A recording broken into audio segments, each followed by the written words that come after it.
Hi everybody. Today and Monday will be the last days that we're going to have in which we're going to have classes online. I have loved teaching online. I'm not gonna lie. I like being at home because I got to have some time with my child as well, who's being homeschooled just like you girls were. And so it has been a good thing for me. But I have missed some of the aspects of our classes that you can only have when you are in the classroom, which is the real interaction. And I feel like it's going to be a tremendous positive to come back. And I'm happy about it. I will miss some things from teaching from home, but some things I won't miss. For example, knowing that everybody is stuck at home and not able to do certain things, and I feel like we're moving towards some type of normal. I don't think life will ever be the same as it was before. I feel like we have become a society now that really has become more mindful of everything that we do, and we have to wash our hands more often. I mean, everybody knows, okay, we have to wash our hands. We go to the bathroom, we wash our hands, we have to be clean and hygienic, but now it has become a matter of life or death. And those of you who have experienced getting sick from this virus have an entirely different experience and a better appreciation for everything. You're all very brave for getting through this, and we all have become better people, I believe, through this experience. We have lost a lot, but we have gained a lot of experiences.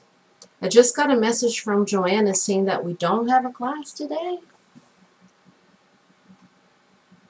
I think that we do. I think that we do. But even if we don't, I'm gonna keep the video on my channel anyway. But I do believe that we have a class because we didn't have one last Friday.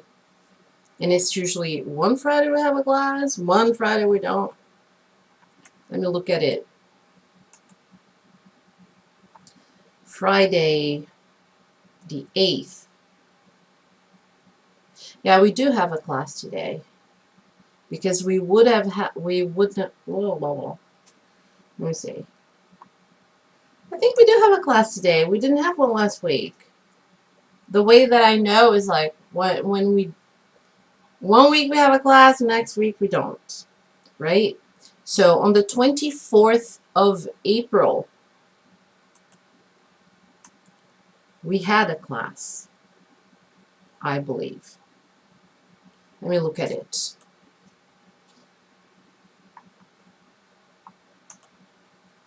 Exactly a week ago, on the 27th of April, we had a class. On the 27th was a Monday.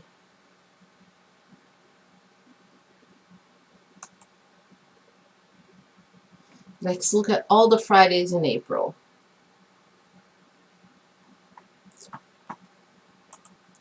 I just got a message from Joanna, like literally now, and I looked at it. She said, "Hi, Pollyanna. I don't think we have a class today." So I'm just gonna look. Okay, so we had a class on the 17th.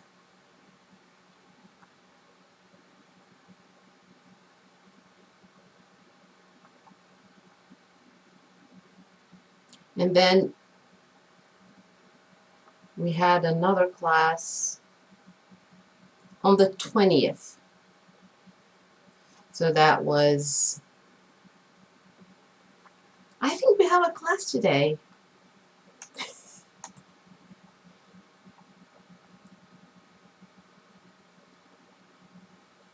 On the 17th we had a class. Did we have a class on the 22nd of April? I think we did. Anyway, I'm just gonna do this and put it out there. And if we don't have a class, then we don't have a class. But I actually believe that we do.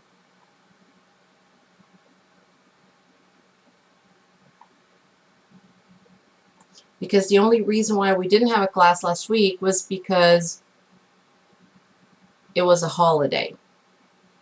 So yes, we do have a class today.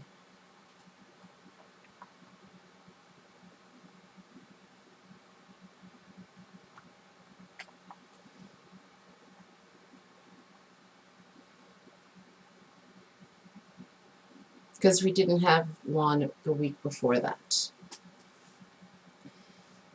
But I do understand how it might be for everybody.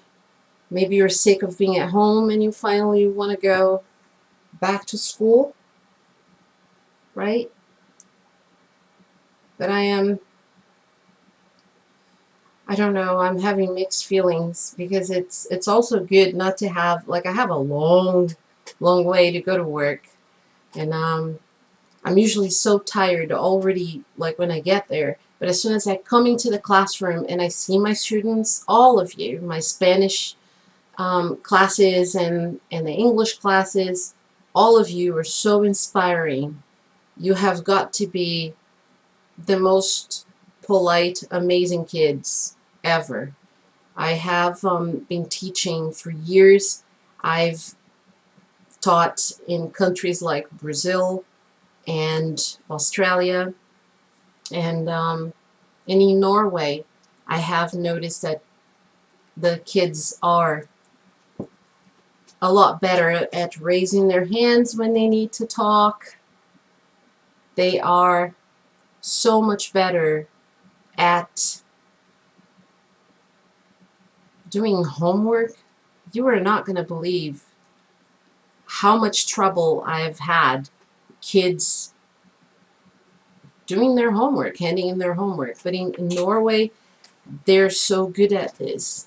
I had very different experiences. My students in Brazil, they were my first students ever because I started teaching when I was 18 years old. And my students in Brazil, they have a place in my heart as being the first students I've ever had. And I have like an attachment with them for that. I had very good experiences in Australia. I taught university there. But I have never seen students who were as dedicated to homework and as polite in class to raise their hands. So Norwegian kids are very, very good. Anyway,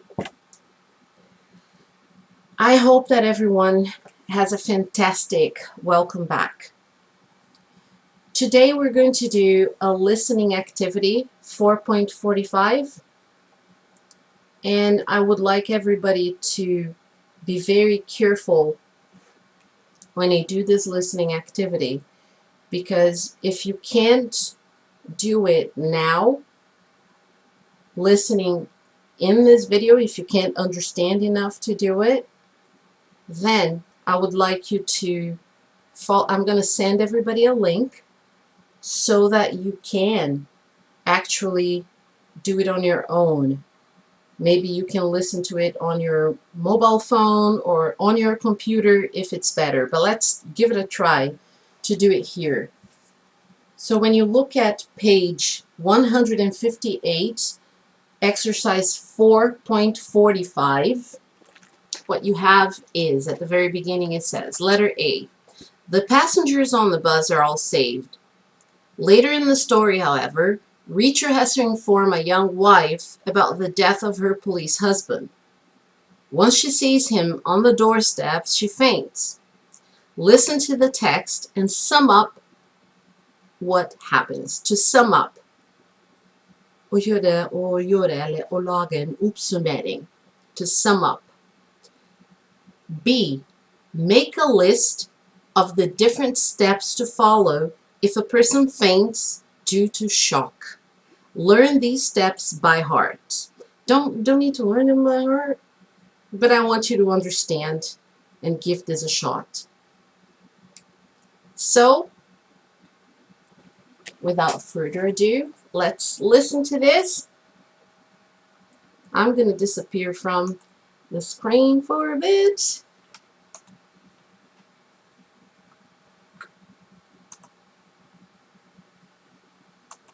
Chapter 4.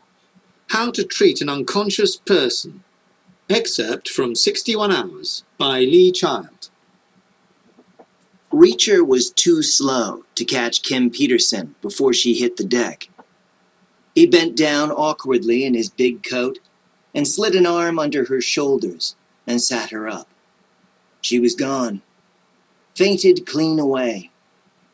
Absurdly, his main worry was that the door was open and the heat was leaking out of the house. So he jammed his other arm under her knees and lifted her up. He turned away and kicked the door shut behind him and carried her through to the family room and laid her on the battered sofa near the stove. He had seen women faint before. He had knocked on plenty of doors after midnight. He knew what to do. Like everything else in the army, it had been thoroughly explained. Fainting after a shock was a simple vasovagal reflex. The heart rate stops, the blood vessels dilate, the hydraulic power that forces blood to the brain falls away. There were 5 points in the treatment plan. First, catch the victim. He had already blown that. Second, lay her down with her feet high and her head low, so that gravity can help her blood get back to her brain. Which he did. He swiveled her so that her feet were up on the sofa arm and her head was below them on the cushion. Third, check her pulse, which he did, in her wrist. He took off his gloves and touched his fingers to her skin, just like he had with her husband. The result was different. Her pulse was tapping away just fine. Fourth point in the treatment plan, stimulate the victim with loud yells or light slaps, which had always felt unbearably cruel to him with new widows. But he gave it a go. He spoke in her ear and touched her cheek and patted her hand gently. No response. He tried again, a little more firmly. Louder voice, heavier touch. Nothing happened, except that above his head the floorboards creaked. One of the boys, turning over in his sleep. He went quiet for a moment, stayed still. Silence came back. The family room was warm, but not too hot. The stove was banked. He took off his hat and unzipped his coat, bent down and spoke again. Touched her cheek, touched her hand. Kim Peterson opened her eyes. Point 5 in the treatment plan. Persuade the victim to lie still for 15 or 20 minutes. In this case, easy.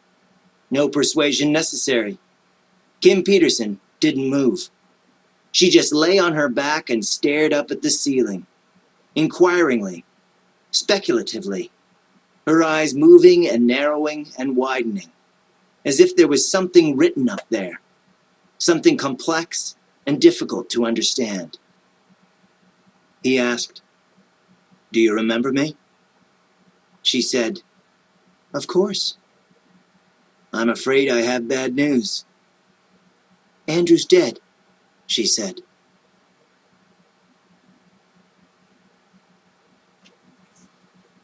Okay, so this was kind of long and there were a lot of details that you probably don't really need. Let us just extract what we need from this. All right, so here's what I'm going to do. Let's write this down together. And even if we don't have a, I think we have a class today, but if we don't, then this can be an extra thing. And I'll teach it all over again next time I see you. Not a problem. I have a passion for teaching. It is not just a job. I know that some people choose, oh, I'm going to be a teacher. It's an easy job and I'm going to get steady money or whatever. But I chose it with my heart and soul because I love teaching languages, especially I can tell all of you when I have a group of students who has never spoken a language before, and then I teach them step by step. And when I hear them talk and express themselves in that language, I get an emotional high, like, wow, that's the best feeling. Or when I teach somebody to write and I correct their work and I see them getting better and better, there's nothing in the world that substitutes that feeling for me. So I'm very happy to be teaching, and if I have to teach this class again, in case we didn't have a class today, I'll do it with a smile on my face, as usual. I can be having the worst day in my life, and I'll always come into the classroom and give everybody a smile and give everybody my best. So here we go. Let's listen to this and let's extract, let's take out just the things that are important in the steps. Let's do it. Chapter 4. How to treat an unconscious person. Excerpt from 61 Hours by Lee Child. Reacher was too slow to catch Kim Peterson before she hit the deck. He bent down awkwardly in his big coat and slid an arm under her shoulders and sat her up. She was gone, fainted clean away. Absurdly, his main worry was that the door was open and the heat was leaking out of the house. So he jammed his other arm under her knees and lifted her up. He turned away and kicked the door shut behind him and carried her through to the family room and laid her on the battered sofa near the stove. He had seen women faint before. He had knocked on plenty of doors after midnight. He knew what to do. Like everything else in the army, it had been thoroughly explained. Fainting after a shock was a simple vasovagal reflex. The heart rate stops, the blood vessels dilate, the hydraulic power that forces blood to the brain falls away. There were 5 points in the treatment plan. First, catch the victim. He had already blown that. Second, lay her down with her feet high and her head low, so that gravity can help her blood get back to her brain. Which he did. He swiveled her so that her feet were up on the sofa arm and her head was below them on the cushion. Third, check her pulse, which he did, in her wrist. He took off his gloves and touched his fingers to her skin, just like he had with her husband. The result was different. Her pulse was tapping away just fine. Fourth point in the... Okay, so let's just pay attention to the most important aspects of what he said, because that passage is long. There is a lot being said. But the most important things to pay attention to are when he talks about the steps that you have to go through. So there are 5 points, 5 steps. The very first one, catch the victim. So he said a lot of things, but what you need to remember is catch the victim. Catch. If somebody's falling, you catch them. The second step, lay her down. So to put somebody in a lying down position, to put someone down, to lay someone down. The third step, to check someone's pulse, to see if, usually you can do it here or You can check your pulse on your actual wrist. This is your wrist. You can, but I feel like it's people mostly go here on your neck. So check your pulse, to check the victim's pulse. Let's hear what the fourth step is. The only reason I'm writing this down separately is because sometimes when you do a listening activity, a lot is said that you don't need to worry about. There are only certain things that you need to watch for, to listen for, to pay attention to. So here, all the exercise is asking you, if you look at it, listen to the text and sum up what happens. So what happened? Somebody had a problem and Jack Reacher was going to fix it somehow. But you're going to write in your own words how this came about. Make a list of the different steps, there are 5 of them, to follow if a person faints due to shock. Learn these steps by heart. No, you don't need to learn them by heart. But let's just listen and make a list. Here we go. I'm not going to send you this until this class has happened because I want you to either take notes during the class or, try to do it on your own. Let's listen to the 4th step. Treatment plan. Stimulate the victim with loud yells or light slaps. The 5th step. Fine. 4th point in the treatment plan. Stimulate the victim with... Stimulate. Stimulate the victim. Stimulate, to give stimulus, to talk someone through something. You go, hey, go, to motivate, stimulate, motivate, say, hey, go, come on, let's go, wake up, wake up. That's to stimulate the victim. The next step. Loud yells or light slaps, which had always felt unbearably cruel to him with new widows. But he gave it a go. He spoke in her ear and touched her cheek and patted her hand gently. No response. He tried again, a little more firmly. Louder voice, heavier touch.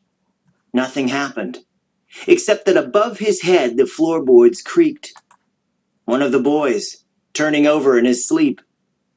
He went quiet for a moment, stayed still. Silence came back. The family room was warm, but not too hot. The stove was banked. He took off his hat and unzipped his coat, bent down and spoke again. Touched her cheek, touched her hand. Kim Peterson opened her eyes. Point 5 in the treatment plan. Persuade the victim to lie still for 15 or 20 minutes. In this case, easy. No persuasion necessary. Kim Peterson didn't move. She just lay on her back and stared up at the ceiling, inquiringly, speculatively, her eyes moving and narrowing and widening, as if there was something written up there, something complex and difficult to understand. He asked, "Do you remember me?" She said, "Of course." "I'm afraid I have bad news." "Andrew's dead," she said. So here you have the 5 steps. To persuade means in origin or overbevisa. To persuade, to convince,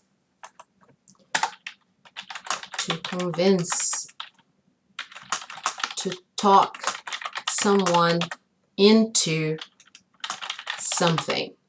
Those are things you need to remember. Now I'd like to move along to page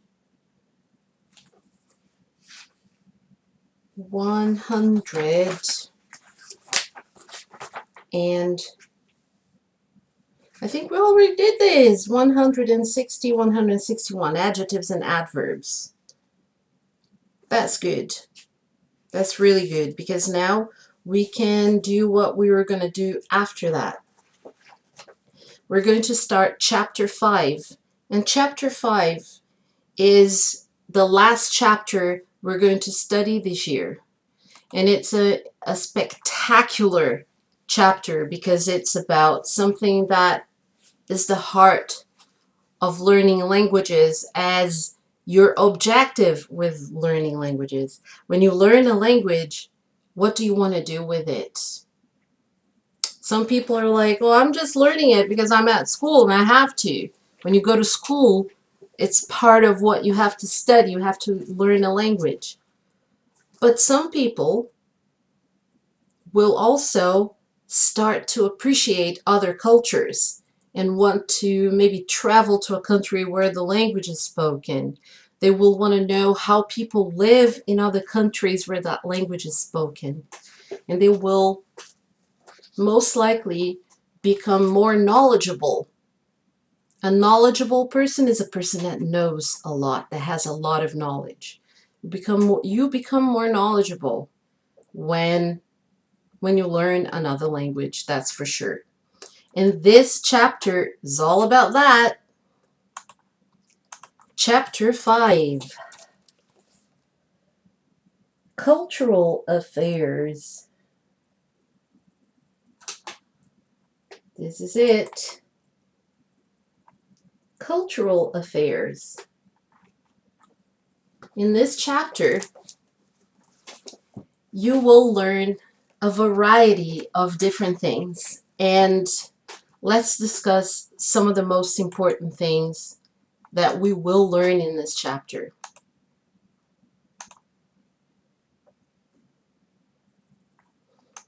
Let me put myself just right here. There we go. In this chapter, you will focus on English as a world language. I love when people talk about English as an international language, as a world language, because I often get asked, so which one, I'll just do an impersonation of how, hey, which one is the best English? Is it British English or is it American English? Guess what? The best English is English for international communication. That is the best English that you can speak. Because when you speak English for international communication, let me write this down, EIC, English for international communication.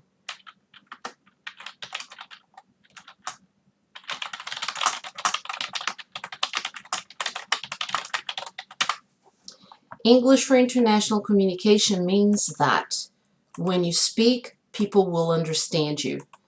Are you going to sound American or British or Australian? Guess what? It doesn't matter. It doesn't matter if you sound British or American, or it really doesn't matter as long as people understand what you're saying. That is what English for international communication is. How much do you guys want to bet that somebody's messaging me telling me that we don't have English today? Yes, I just got a message from Ingrid. Thank you very much. And she has a smiley face and she says, hello. Vi har ikke engelsk I dag. So that's a big Betty Crocker here that I'm actually doing this. Well, guess what? I just had the perfect idea. I'm going to put this on my channel and I'm going to release it on Monday at 12:30 when we do have a class. So right now, while we're watching this, I'm sitting in the chat box with you, but this has happened 3 days ago. Yay! Okay, so let's keep going. English for international communication. I am probably the clueless person in the world that I didn't realize this. I could have sworn that we had a class today. But 2 people are telling me that we don't. So we probably don't. Anyway, But let's just live in a like back to the past, into the future time machine kind of thing. We're sitting on my channel today. It's Monday for everybody, but this happened 3 days ago. Okay, English for international communication. And what I was saying to you guys was, when you speak English, people should be able to understand you. So it doesn't matter if you have an accent. It doesn't matter if you start speaking and you sound and people go, oh, Norwegian, I recognize that. It doesn't matter, because you still speak English in a way that everybody understands. And Norwegians, when they speak good English, they speak really, really well. Like everybody else in the world, if you study for long periods of time, if you take classes, you will get good at something if you put your heart into it. And what happens in a lot of other countries, they don't have the opportunities that Norway gives their students. Here in Norway, you have so much. You have English from first grade at school all the way throughout your high school years. That is like 12 years, 13 in some cases, of English. That is awesome. That just doesn't happen in other countries. And you actually have classes and you learn to the point where when you're older, you're able to speak at least a good high intermediate level. So you have a lot of English classes at school in Norway. In other countries, maybe they have classes that are maybe once a week, and it's not a lot, and they don't start until 5th grade or maybe later, and they only learn the grammar, but they don't learn how to speak. The teachers don't speak English to them in class at all. So these are some of the advantages. English for international communication. I want you to always know that the best English you can speak is English that people understand. So that's what this chapter is all about. English as a world language. News and media. This is going to be very exciting to do, because I'm going to have you girls studying things from your perspective. I want you to find things that you find exciting in media. And it can be different things. Nowadays, there's something called TikTok that a lot of people are using, celebrities are using, and some celebrities have used it in a very creative way. There are people who have YouTube channels and they have become superstars of YouTube. And they have become almost as famous as a celebrity on TV. And some people have made the leap from YouTube to TV. I don't know how many of you, besides Kaisa, are familiar with a little show called Drag Race, RuPaul's Drag Race. On this show, there was one season in which the drag queens had to do a makeover, and instead of bringing in celebrities from TV or from movies or sports celebrities, they actually brought in YouTubers to be made over. So now there is such a thing as a YouTuber being a celebrity.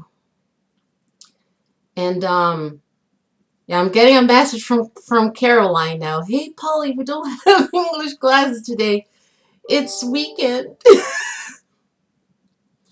Yeah, I know, I get it. But now we're in the Twilight Zone, and we're watching this, and it's Monday, but I have already recorded it 3 days ago because I thought we I thought we had an English lesson. But anyway, I think I'll be laughing at myself for this forever.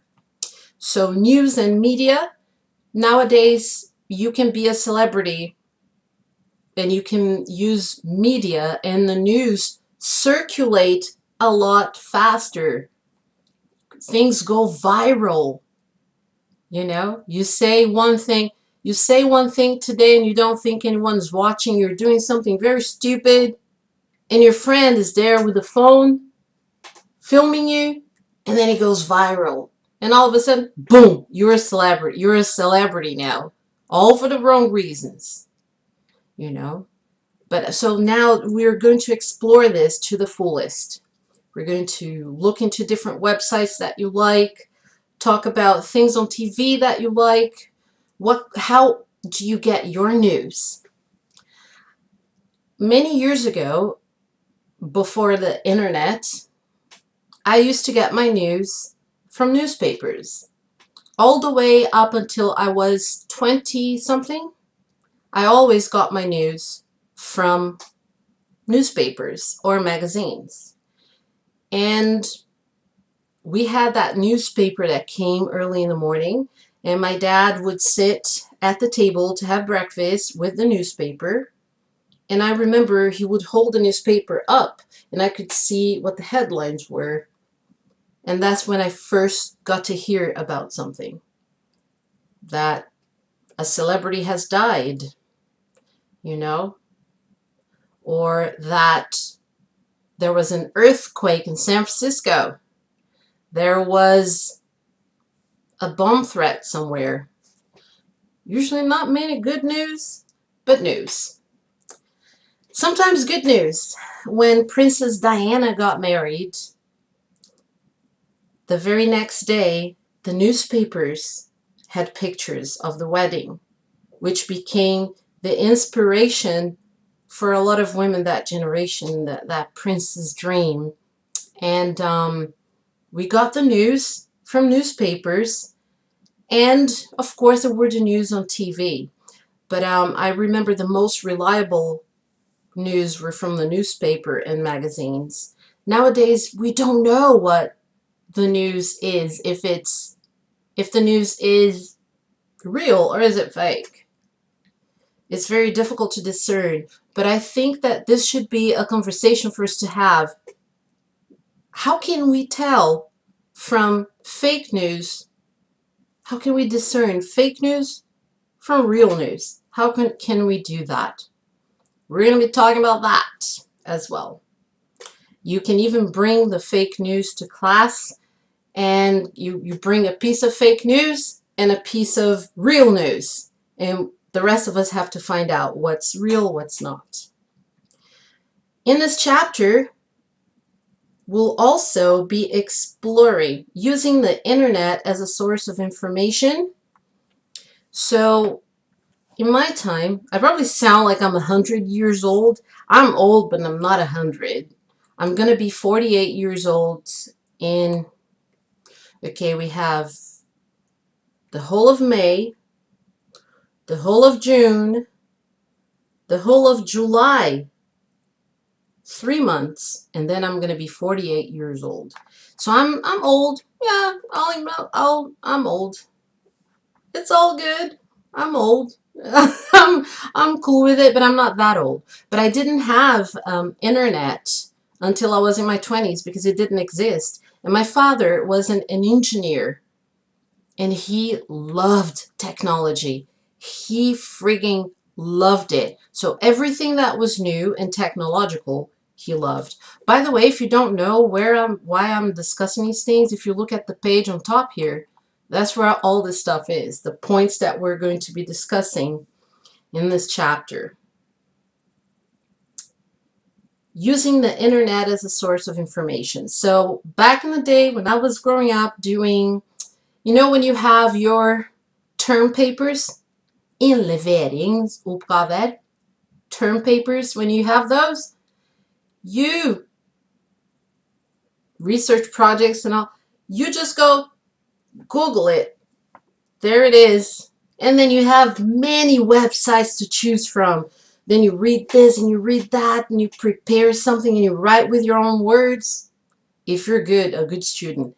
If you're a slacker, which I don't have any slackers in this group, thank God. What we have in this group are people who have lots of good logical reasoning. You girls, when you present something to me, I know that you read something, you thought about it, and you write in your own words about it. And I can truly appreciate that. And a lot of the source of information that I get on your exercises, book reports, anything, all the extra information, most of you get from online. But when I was growing up, that didn't exist. So you know what we did? We all went to the library. The teacher would say, group work. So today in the afternoon, you go to the library. And then we had something called encyclopedias. And everybody liked to go to the library, not just because they wanted to do the work, but mostly because they wanted to meet up and they wanted to joke around, and some people didn't even do any work. They just slacked, right? Let me show you something. Okay. I'm going to try to make this bigger so you can see it. Let me remove some of this stuff. There. Maybe you can see it. This is a set of Encyclopedia Britannica. Everybody had that in their house. I'm not going to say everybody, but I'm going to say 99% of the people you would go and visit, they would have a cabinet somewhere in their house, shelves and shelves and shelves with the encyclopedia. The encyclopedia, it would have, for example, from A to C. So that volume, that book, would have everything, I mean literally everything from A to C. And let's just say apple, then they would have an apple, a picture of an apple, a whole description of an apple, everything. And then you had acrobatics, the art of acrobatics, and you had pictures of people doing acro, and you would have pictures and descriptions of everything, more than a dictionary. Encyclopedias had chapters on things for you to know what something was. And that's what we did. We would have to sit down, open the book physically, and read the encyclopedia together, and then write stuff down to do the work, to do the inleveringsoppgave. I'm going to show you something else.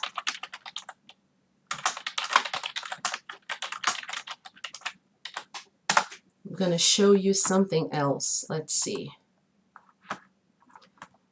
In the old days, I'm going to show you a picture for you to see. I hope I can find a good one for you to see, because people don't do this anymore. They really don't do it anymore. I find a good one because I really want you to see a good one. This one looks like a good one, so I'm going to make this big so I can show it to you.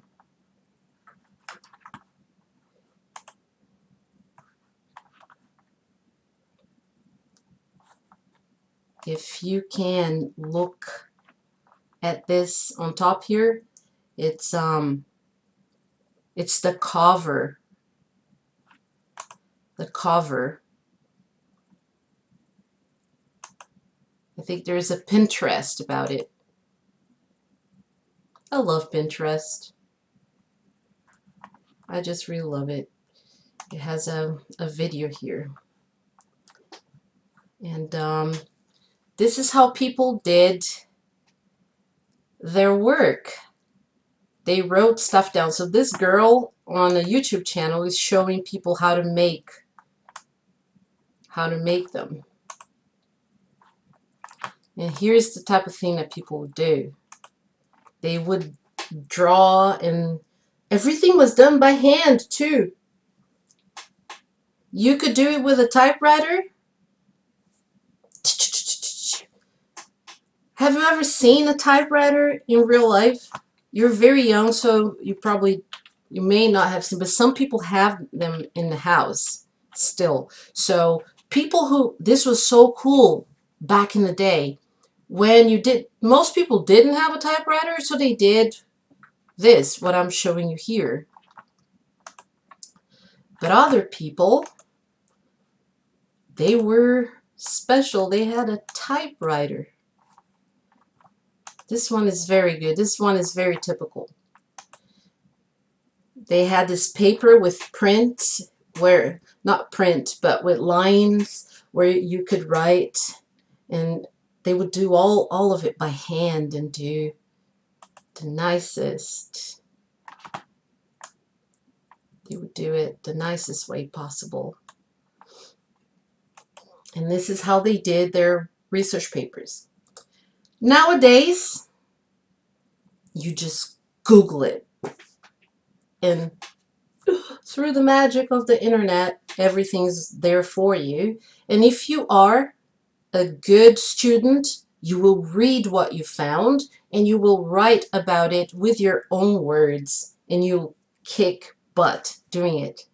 But some people just copy and paste, which I really don't like. But now they have programs online where you can test for plagiarism. Canvas has that, which really controls the amount of copying that goes on. But let's go back to the topic at hand, shall we? What we were talking about was this chapter that we're going to start. And this chapter is all about cultural affairs, English as an international language, getting your information from the internet. So, next, writing a review.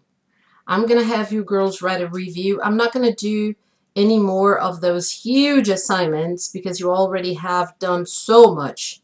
So much. So what we're going to work on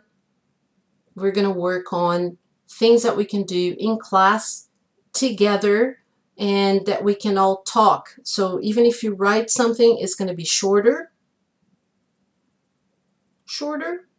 and we're going to talk a lot. We're going to work with our physical presence as much as we can. No touching, distancing from each other, which is going to be kind of hard because it's like you haven't seen somebody that you see every week, twice a week. You want to give them a big old hug, but this time we're going to have to go like, we're not even going to be able to do the Oprah thing. Because Oprah Winfrey, she doesn't like hugging people. When people go to hug her, she stops them and holds her hands up in the air like that. We can't even do that because we're not allowed to shake hands either. But we're going to see each other. We will be able to see each other smile in person. We're going to be able to see each other literally in 3D, 4D, in person. So it's going to be so much better. And we're going to do a review. I'm going to have you choose a book that you have already read, or maybe a movie or a series that you have watched, and you're going to write a short review about it and discuss it in groups. But the groups are not going to be able to be too close. We have to be sitting a meter apart. We're going to do our discussions in class about that. Spelling. We're going to study a little bit of spelling. I'm going to say something that may not sound like something a teacher should say, but it might actually be the best piece of advice you ever got about spelling. Readers are better spellers. The more you read, the more you will remember how words are spelled. Even if there are spelling rules do not really teach you how to spell. That's the part that maybe a teacher shouldn't say. But no, I'm going to say it. Read more. Look at the words, how they're spelled, from reliable sources, of course. Books that are written by authors that have been edited, grammar books, language books. Read.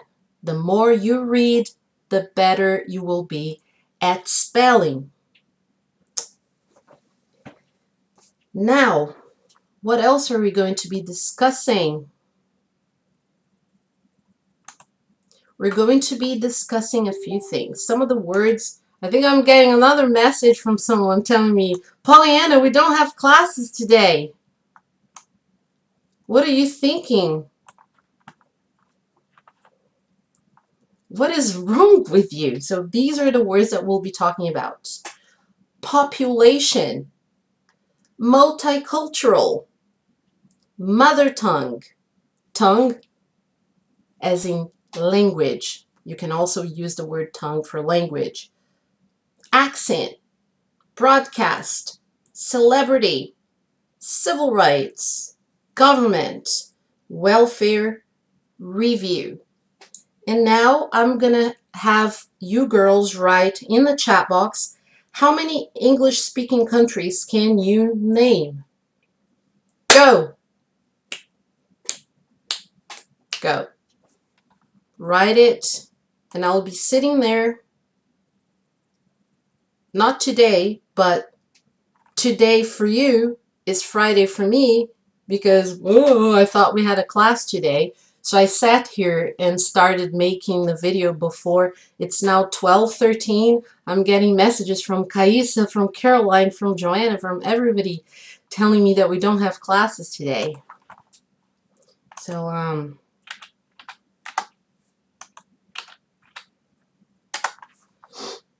and I just sent a heart to Ingrid and Kaisa, and I'm going to send a heart to Caroline as well.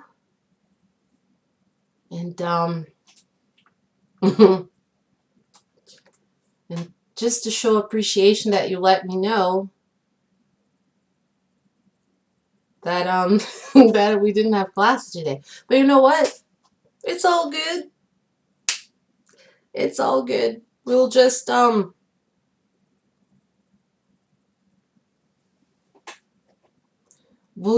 use this time that I sat here to make this video, and we're having the class today, Monday, which is Friday for me because I'm actually doing this right now, right?